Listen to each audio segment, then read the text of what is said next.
I have seen many things in my lifetime. Watched people grow old. Watched minds that were once sharp as a blade turn dull and lost in the fog. And let me tell you something that no one likes to admit. Memory does not just fade because of age. It fades because of habits. And there is one habit, one that almost everyone does, that silently eats away at your memory like a slow poison. It does not happen overnight. No, it creeps up on you. And by the time you realize what is happening, it is too late. I have seen it in friends. Seen it in family. And yes, I have even felt it in myself. A slow forgetfulness that starts small. You misplace your keys.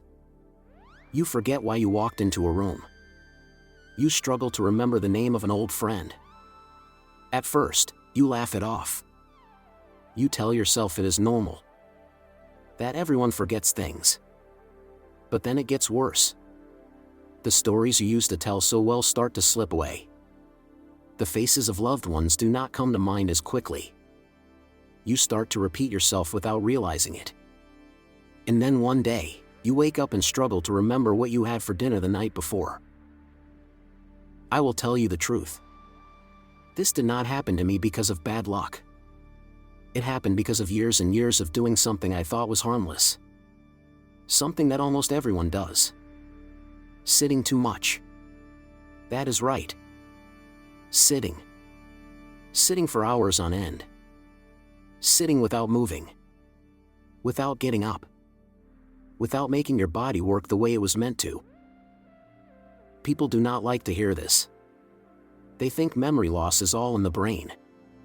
That if they do crossword puzzles or read books, they will keep their mind sharp.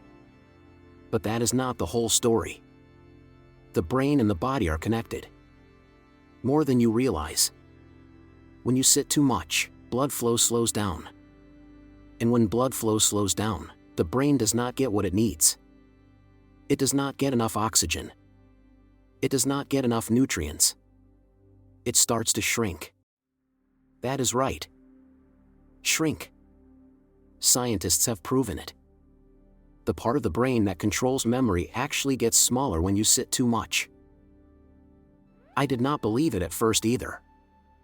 I thought, how could something so simple be so dangerous? But then I looked around. I saw my friends. The ones who stayed active, who walked every day, who moved their bodies, they stayed sharp. They remembered things. They had conversations without losing their train of thought. But the ones who sat all day, they were the ones struggling. They were the ones slipping away. And I was one of them. I wish someone had warned me sooner. I wish someone had grabbed me by the shoulders and said, "Get up. Move. Do not sit there all day." But no one did. So I'm telling you now. Do not make the mistake I made. Do not sit your life away. Because the longer you sit, the harder it is to come back. I remember the day I realized what was happening. I was sitting in my chair, staring at a book. I had read the same paragraph 3 times and still could not remember what it said. That had never happened to me before. I felt something cold in my chest. Fear. I knew then that something was wrong. And I knew I had to change. So I started moving. At first, it was just a little. Standing up every 30 minutes. Walking around the house. Then I started walking outside. Just a few minutes at a time. My legs felt heavy. My body felt stiff. But I kept going. And you know what? Slowly, my mind started to clear. The fog started to lift. My memory, though not as sharp as it once was, started to improve. It was not easy. After years of sitting, my body resisted. It wanted to stay in that chair. But I fought back. Because I knew what was at stake. I knew what would happen if I did not. And I will tell you something else. The damage is not just in memory. Sitting too much weakens the heart. It makes muscles waste away. It makes bones fragile. It steals years from your life. But worst of all, it steals your mind before it steals your body. I have seen people in their 70s who still have sharp minds, who tell stories with every detail intact, who laugh and remember and live fully. And do you know what they all have in common? They move. They do not sit for hours on end. They get up. They walk. They stretch. They keep their blood flowing. If I could go back, I would change everything. I would move more. I would never let myself sit for hours without a break. But I cannot go back. All I can do is warn you. All I can do is tell you the truth. If you care about your mind, if you want to remember your loved ones, if you want to keep your stories, your thoughts, your very identity, then get up. Stand up right now. Take a walk. Do not let another hour go by glued to a chair. Because memory is not just something you lose with age. It is something you lose when you stop moving. And once it is gone, there is no getting it back. Now, let's clear some common questions. Why do doctors and experts not talk about this habit as much as they do about other health risks? I have lived long enough to see how the world works. Long enough to see how certain truths get buried while others get shouted from the rooftops. And I will tell you something that most people do not realize. The things that can truly change your life for the better are often the things you hear the least about. Not because they are not important. Not because they are not proven. But because they do not fit the system that runs this world. And that is exactly why doctors and experts do not talk about this habit as much as they do about other health risks. Not because they do not know. Not because they do not care. But because talking about it does not serve the machine that keeps everything running as it is. I have sat in doctors' offices. Listened to them talk about cholesterol and blood pressure. Watched them scribble down prescriptions for pills that people take every single day without question. And I have always wondered why they rarely ask about the simple things. Why they do not talk about movement. About how sitting too much slowly destroys the body and the mind. Why they do not warn people that spending hours on end in a chair is one of the most dangerous things you can do to yourself. They tell you to eat better. They tell you to stop smoking. They tell you to take your medication. But how often do they tell you to move? To stand up every 30 minutes. To walk every single day like your life depends on it. Because it does. The truth is, medicine has become more about treating problems than preventing them. That is not to say doctors do not care. Many of them do. But they work in a system that rewards treatment more than it rewards prevention. And this habit, this dangerous habit of sitting too much, does not have an easy prescription. There is no pill that can undo the years of damage caused by a sedentary life. No quick fix. No easy profit to be made from telling people to stand up and walk more. People like solutions that come in bottles. They like answers that are convenient. And so that is what gets talked about the most. That is what gets studied. What gets advertised. What gets funded. But try telling people that they need to change how they live. That they need to get up and move regularly, or else their memory will start slipping away. That their brain will shrink if they do not use their legs. It is not what they want to hear. It is not what they expect from their doctors. And so, it does not get the attention it deserves. I remember the day I first learned how dangerous sitting was. Not from a doctor. Not from a health expert. But from a friend who had watched his own father slip into dementia. He told me how his father had spent years sitting in the same chair, day after day, barely moving. And how, slowly, his mind had begun to fail. At first, he forgot small things. Then bigger things. Until finally, he did not even recognize his own family. My friend had done his own research. He had found study after study showing how lack of movement was linked to memory loss. How the brain shrinks when blood flow decreases. How too much sitting is just as bad for your health as smoking. And yet, His father's doctor had never once warned them about it. Never once told them that his way of life was slowly erasing him. I was shocked. Not because I did not believe it, but because no one had ever told me. I had spent years reading about health, listening to what experts had to say. And yet, I had never heard this. I started paying attention, watching how people lived, noticing how the ones who stayed sharp, even into their 80s and 90s, were always moving, always walking, always using their bodies. And the ones who lost themselves to memory loss, they were the ones who sat too much. So why do doctors not talk about it? Because it is not the kind of message that fits neatly into a 15-minute appointment. Because it requires people to take responsibility for their own habits. Because it does not make anyone rich. And maybe, just maybe, because even the experts themselves have fallen into the trap. They spend their days sitting too. In medical school. In hospitals. In offices. Writing reports. Seeing patients. Sitting at desks.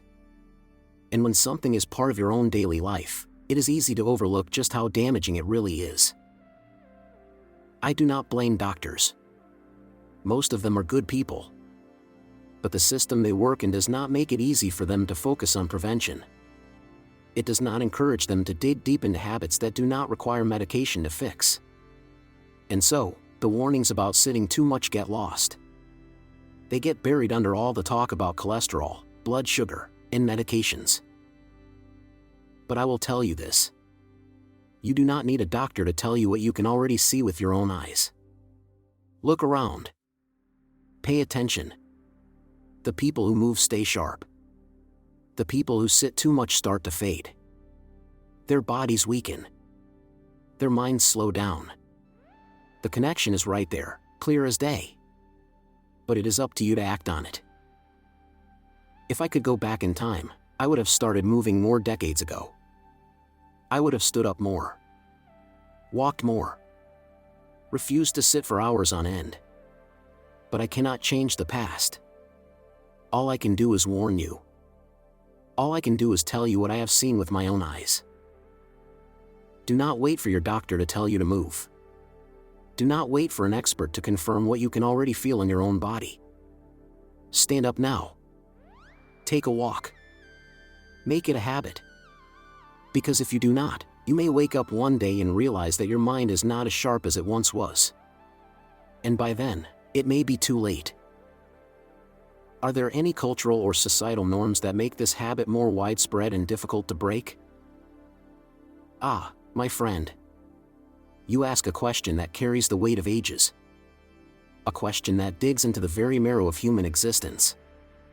Culture and society shape the habits of men and women like a river carves the land. Slowly. Relentlessly. And often beyond the reach of mere willpower. There are many habits that cling to people like a shadow at dusk. Not because they are good or right, but because they are expected. Because they are woven into the very fabric of the world they know. When a habit takes root in culture, it ceases to be seen as a choice. It becomes a way of life. And that is where the true struggle begins. From the moment a child takes their first breath, they are not merely learning how to live. They are absorbing the unspoken rules of the world around them. They are taught not just how to eat, but what to eat. Not just how to speak, but what to say and what to leave unspoken. They learn what is considered strength and what is mistaken for weakness. They are told what is noble and what is shameful.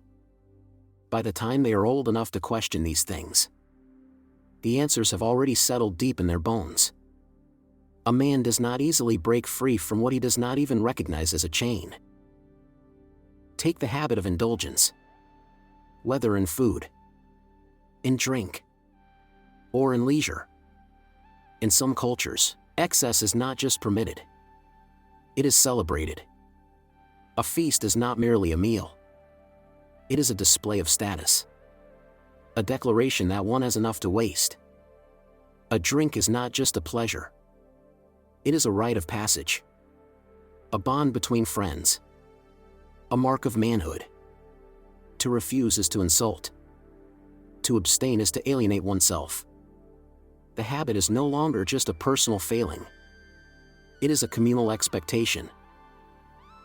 Or consider the habit of silence in the face of wrongs. In many societies, there exists a deep-rooted belief that respect means obedience. That questioning authority is the mark of a troublemaker. A child who dares to challenge an elder is scolded. A young woman who speaks too boldly is told she must learn her place. A man who voices his doubts about tradition is shunned. This habit is passed down through generations. Not because it is right, but because it is safe. Because breaking it means standing alone. And few are willing to bear that burden. Some habits are tied to survival itself. In lands where scarcity reigns, hoarding becomes second nature. A man who has known hunger does not easily waste a scrap of bread, even when the famine has long passed. A woman who has been taught to obey without question does not suddenly find her voice, even when the chains around her wrists have rusted away. These habits persist, not because they are needed, but because they were once the only path to survival. And the echoes of hardship do not fade quickly. And then there are the habits that are fueled by pride. The refusal to show weakness. The fear of appearing vulnerable. In many cultures, a man is taught that to cry is to disgrace himself. That to admit fear is to invite defeat. He learns to bury his pain beneath laughter. To wear a mask of indifference. Even as his heart aches. He does not reach out for help. Because he was never shown how.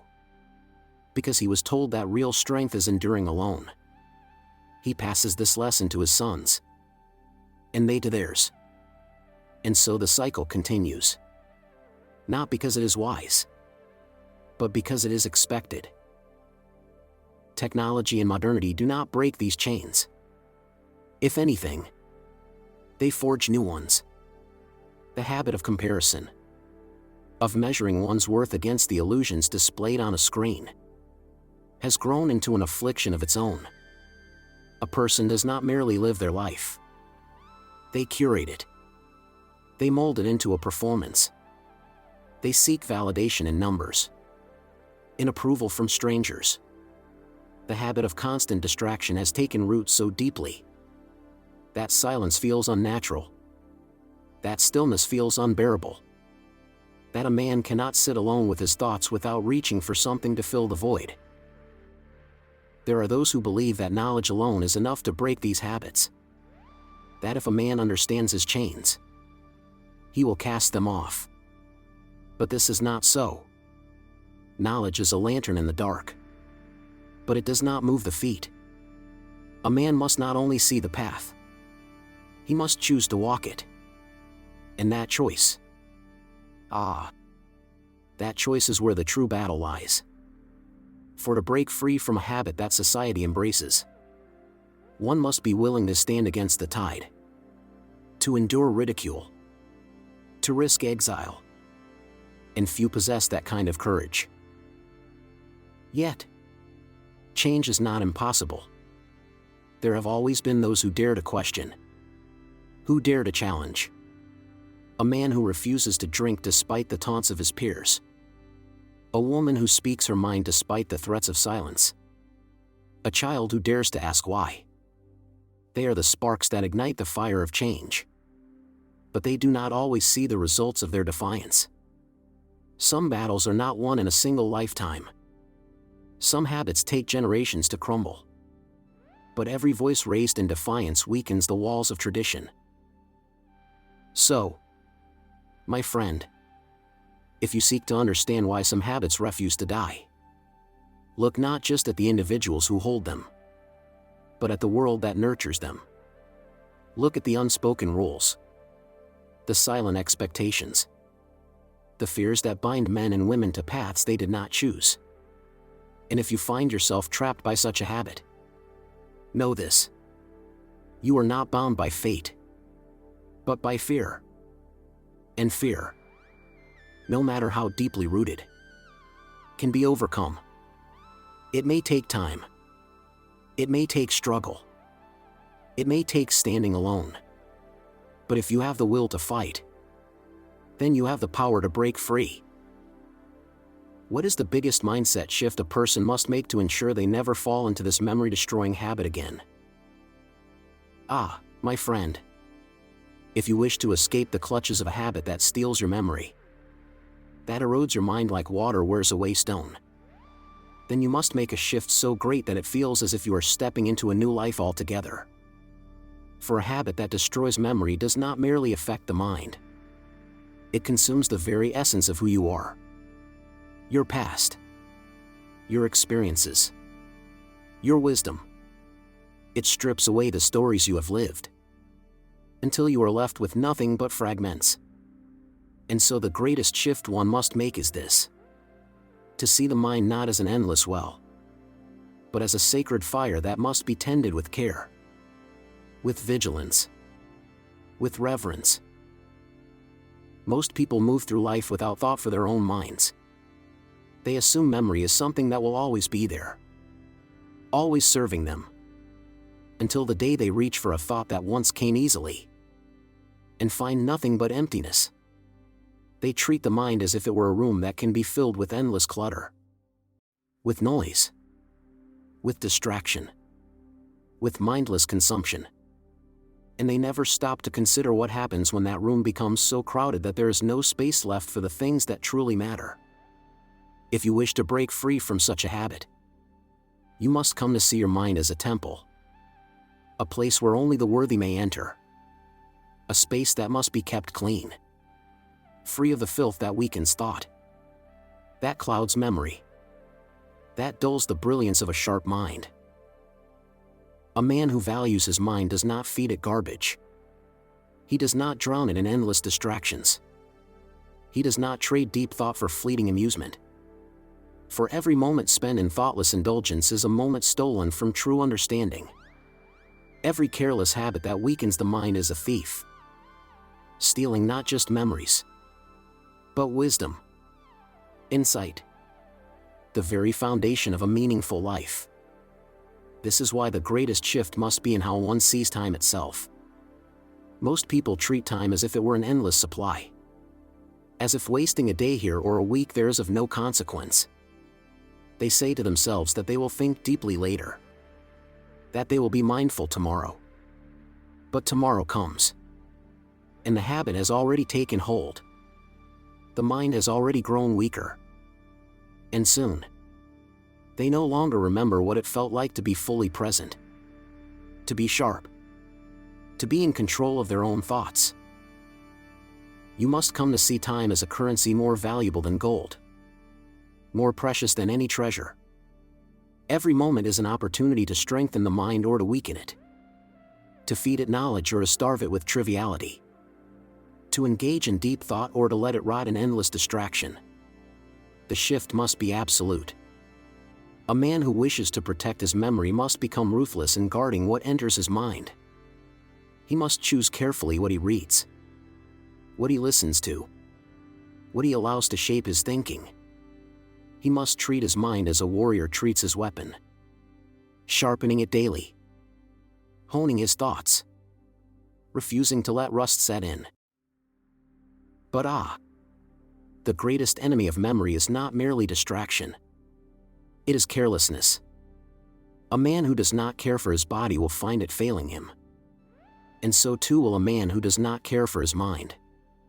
He will wake one day to find that the names of old friends escape him, that the lessons of his youth slip through his fingers like sand, that the moments he once held dear have faded into a haze.